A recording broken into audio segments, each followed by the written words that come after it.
So the gift I have for you tonight is to share my life with you. Why so?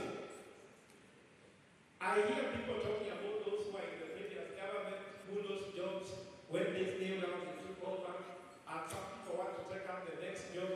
Some people lost a job when the new CEO came in, and other team came in. I'm sure you're familiar with those ups and downs. So today I'm going to share with you a story of 5 comebacks. And if you look at that book being put there, I have a colleague of mine there by the name Vincent Ogola. When I was about to lose my job in Strasbourg, he came to me because he wanted to write a book about me. For I had done 4 comebacks in life. But little did he know, and I told him, as you are interviewing me for your book about the 4 crises and 4 comebacks, start with just about the 5. So because he wrote the book, and I would like you please to read this book. This book has been serialized even with the Business Daily, writing about how can you cope with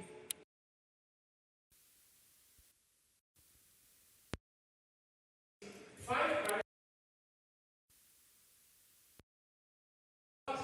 crises I had. Can you imagine I wanted to be a priest and I was the seminary for 8.5 years? Can you go to the next slide, please? I was in the seminary for 8.5 years, wanting to become a Roman Catholic priest. DJ, please, the next slide. So, imagine after studying for 8.5 years, you are being called and told that you are no more going to continue with that one. That is 3 months away from being a bishop and being a priest. Of course, you know what happened.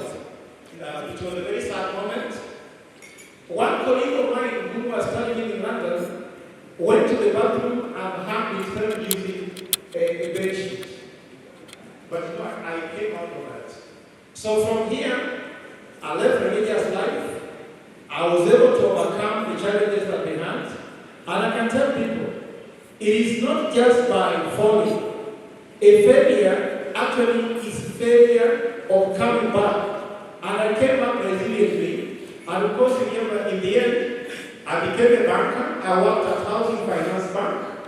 I went to study something because you wonder, some people tell me, how comes this one man has 5 undergraduate degrees, 2 master degrees, a PhD, and 16 world certifications? It's because of those crises. Because if I become a priest, I studied theology and philosophy, and they became no more. So I had to study other degrees to bring me back to corporate. So I went to study economics and then strategy to make me come back, and that's how I managed to become an economist for Housing Finance Bank. Next.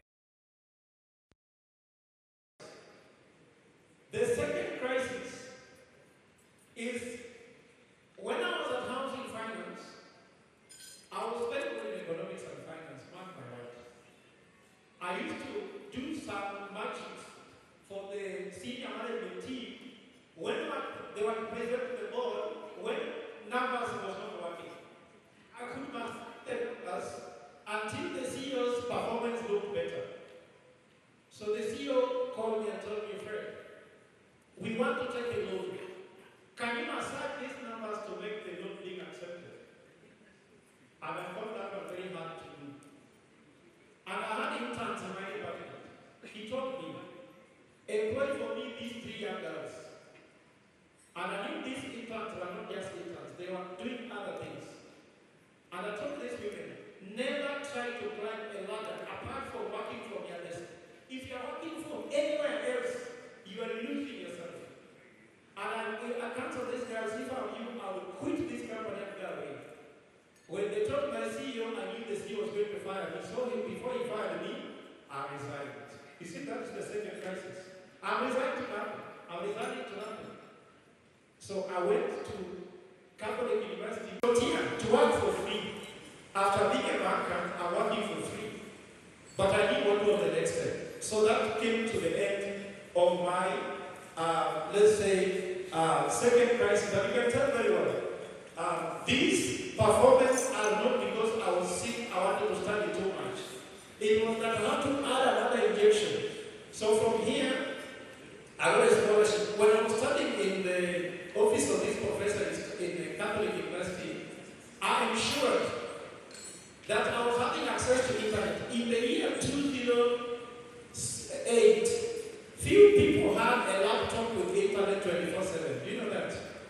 So I was using his laptop to do GMAT tests and apply for scholarship. Then I got a scholarship to the European Union and I went to study in Spain. And now the results are these 2 many degrees, but just because of crisis. How much do you have crisis? I love it. I'm waiting for the 6th one, by the way.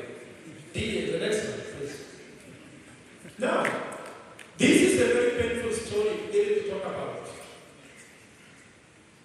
I got married in 2014. We stayed for 3 years without a baby. My wife came back in October 2017. 6 weeks after this, my son was born. My wife passed on the eve of the new year. And as I was just trying to, just after 12 hours, I came from my sitting bedroom and found 26 policemen in my sitting room. And after that, I was in a cell for 27 days. I was being accused of being a murderer. So imagine you lost your wife, you have a 6-week-old baby, you are in a cell for 27 days being accused of murder. 4 postmortems were done, nothing was to my case. I was later released, but my employer secretly fired me. So you are not your boss. I don't know whether you guys are hearing what I'm trying to say.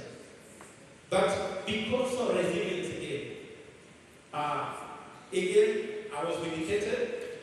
And that was the end of the third crisis.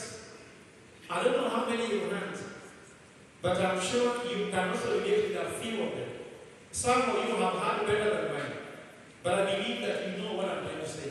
I'm talking to you as corporates because some people, when they see crisis, they see it as a problem. See some of these crises as opportunities. The fourth one is it. So, what is the fourth one? Here, you see, after I came back to corporate, I became academic director at Stanford. I was running a consultancy company. Money was running in my veins like PEMA consulting. I wanted to become a member of Parliament again. You see, when money you have, you are driving your new car and you live in the neighborhood of your dream and you see no problem in life. Now you want to spend the money. I used to leave Nairobi on Thursday with 2 million shillings distributed in 3 days and come back and I felt nothing. Can you believe that? What was the result? I lost that election. Audio tickets difficult to find. It's just like looking for pork in Saudi Arabia, isn't it? I never got the audio ticket, but I was the most popular candidate anyway. So I just came back with nothing, isn't it? Of course, politically exposed, very bad reputation, you lose friends, you are broke, and again, with a lot of struggle again, I said, what do I do? The only thing I had was knowledge. So I sat down and wrote 2 bestseller books. I have sold those books. One book is called Strategic Thinking, 10 lessons from over 1,000 strategic plans. There's another book called Solomonic Economics. With selling these books, I managed to pay all my debts, recovered, and I was back to life. So I'm trying to say you never learn what to bring you to life. You just have to look at what you have. Sometimes you are trying to look like a victim. You're not a victim, my dear. You never lose hope. Because I can tell you, these trials and tribulations are very important. The last one is it. Now this one is now where I'm here. The run-up to 2022 election, I'm an economist. I knew bottom up will not take us where we wanted to go. And I asked people one question. The question for 2022 election was not who had a good narrative. It was who can you trust in your wallet. Unfortunately, Kenyans gave their wallet and gradually to 2 people, you know them. I'm not here to mention their names. Now they're called Casanova, isn't it? Now, I was very vocal about this one. I talked about as if the world was ending. The president got married. Immediately became the president. He was sworn in on 13th of September 2022. On 15th, he called Stratmore and told Stratmore, fire that man. And I lost my job in 2 days, which means Stratmore hopefully fired me. If you're in HR, you know how dangerous it is to fire a permanent and pensionable staff in 2 days, isn't it? Okay, I took them to court. Pray for me away in this case, court cases. Cumulatively, Stratmore paid me some handsome amount of money. And thanks God, after I was working closely with the bishops, who have said stop lying, they appointed me to become the deputy vice chancellor of Ziva University. And I have a vision there to build fantastic hospital there. I'll do the same things up there. I'll still play the same game I need to play. So DJ, take me to the last slide so the lessons learned, then I close this matter. Now, of course, you see those 5 crises. I'm waiting for the 6th one. Let me tell you one thing, dear sisters and brothers. When you see your life flowing smoothly without a problem, go before the altar, kneel down, and ask God, do you trust me? Because God will never try anybody whom he does not trust. I'm saying you guys, you don't know this. God tried Abraham. God tried Isaac. God tried Joseph. God tried even Jesus himself. God tried Peter. Who are you? If God doesn't trust you, you will have a smooth life because you can't handle it. There's a prayer that says that God, do not bring anything between me and you that me and you cannot handle. So if God does not try you, you know God doesn't trust you. Some men, if you lose a chicken, you can commit suicide. Some people can commit suicide just because the chicken has died, isn't it? Because God cannot trust you by giving you these challenges. So what I'm trying to tell you in short, first, when these things come, forgive immediately so that you travel light. You need a light heart. I want to write a book. How will I be hating something? So travel light by forgiving. The second thing I said, world class thinking. World class wealth is made by world class thinking. If you have middle class thinking, you have an average life. Of course, I was born in the poorest families. You can never think about it in Uganda and Syria. But I had world class thinking. I knew I'm a world class professor. And I'm not saying that I'm bragging, but I'm just telling you that it happened. If you don't believe me, that's up to you. You can just look at the figures, isn't it? Tell me one professor in Kenya who has the degrees I'm talking about, 500 degrees, 2 master degrees, PhD, 16 qualified certification from an Ivy League business school. A Sunday business school in my PhD is the 4th best in the world. Second, have they written 483 curriculums? Which ones? How many publications have they done? Do they have bestseller books in Africa?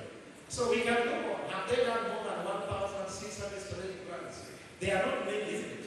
So I will say this is one person. Emotionally resilient, you need a lot of emotional resilience from inspiration. I think that for me, I'm an emotional man, I agree. I can cry when I want to. Some men cannot admit crying. I do cry.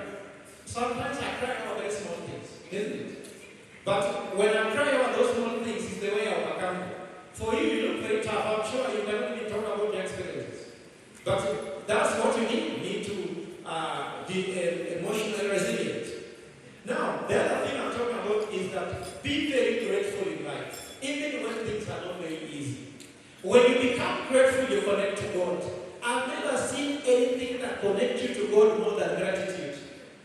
As somebody who's supposed to be a priest, if there's any candle here, Eucharistic prayer number 4 says that, Lord, even if we want to thank you, the gift of gratitude is itself a gift from you. That you have nothing to get from us. God does not need anything from you. Even to tell God thank you, the gift of thank you is a gift itself from God. So what can you give God? So when you're grateful, actually you connect to God. inspires you. So I'm going to say, it is fire that makes gold glow brightly. Even the ladies who are in this forum who have diamond. Diamond has to go through 6,000 megapascal of pressure to become a precious weapon. So for you to become diamond with no pressure. I see so many beautiful ladies this evening. Ask them how long they took in the room before they came out. For you to spend 2 minutes in the room and you have to be beautiful. It's not possible. So you must face these challenges in life so that you can move on. With those 3 few words, I want to encourage you, please. If you want to understand how to come back, that my story has been documented in the book by Vincent Ogutu. He's sitting right there next to me on come back. It's just come back. I'm sure you want to come back on something.